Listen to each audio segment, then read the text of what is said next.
Bonjour tout le monde.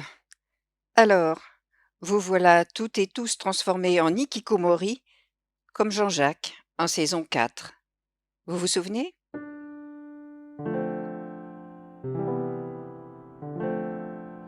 Je suis cassée, en fait. Cassée, répéta l'écho. Ah, mais je sais, Dubois machin, il dit que c'est de la dépression. Mais je me sens pas déprimée, hein. J'ai juste pas envie de skier dehors. Dehors, c'est comme un film d'horreur. J'essaie de pas y penser. Ouais, c'est ça ma vie. Il faut pas penser.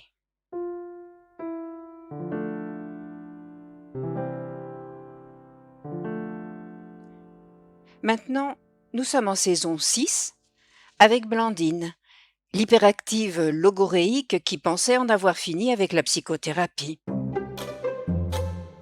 Alors te revoilà, l'interpella Sauveur, sur un ton de gronderie taquine.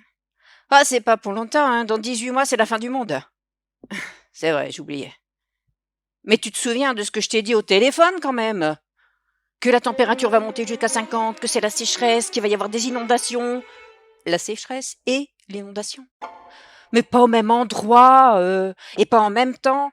Ça dépend si c'est Armageddon en 2021, d'après les messages cachés dans la Bible, alors ça, j'y crois pas trop parce que je suis athée, ou si c'est un virus de la mort, et là, c'est plutôt en 2022. Mais ça va anéantir que un continent.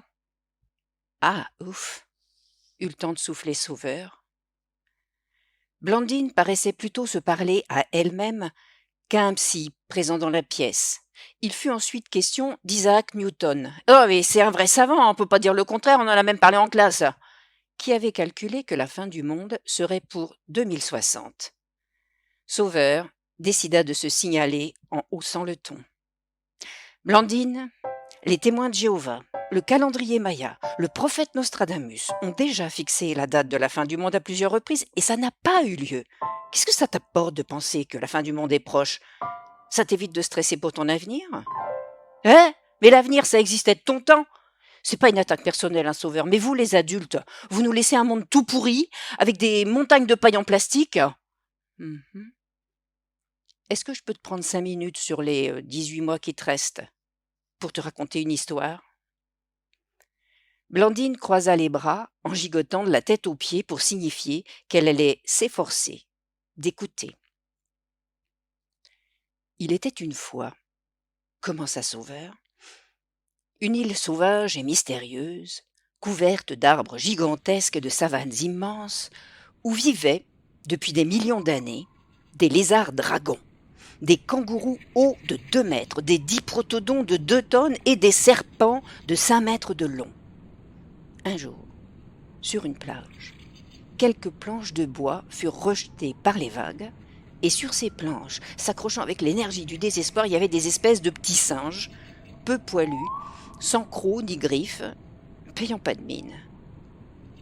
Les monstrueux animaux de l'île rigolèrent en les voyant, et crurent qu'ils n'en feraient qu'une bouchée. Or, les vagues n'avaient pas encore effacé les traces de pas des nouveaux venus, qu'une catastrophe s'abattait sur l'île. En quelques années, tous les animaux géants disparurent, bouffés par les petits singes peu poilus. « On les appelle des hommes », dirent les koalas à leurs enfants terrifiés.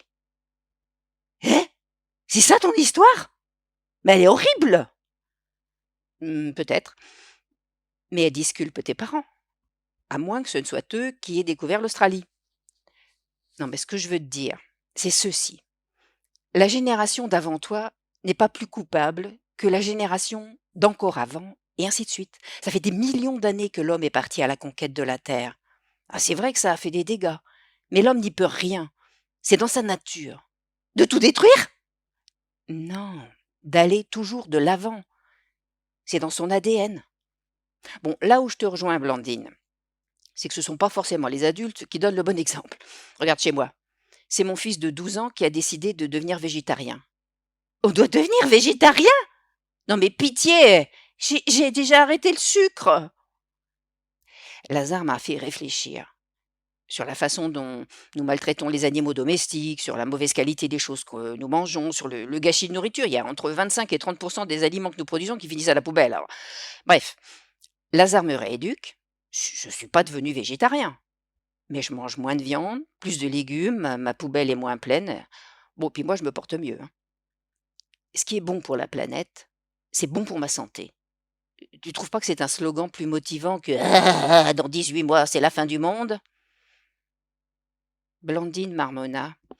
Mouais, mouais, mouais, en tordant le nez. Puis: «Sauveur? Oui. Est-ce que je peux venir vous parler quand j'ai un souci?» Il me semble que c'est ce que tu as fait. «Oui, mais à chaque fois». Et comme ces jours-ci, il me semble que nous avons un petit souci, je reviendrai bien en saison 7 avec un sauveur qui se serait mis à la Skype thérapie parce que nous allons toutes et tous nous réinventer et Sauveur le premier.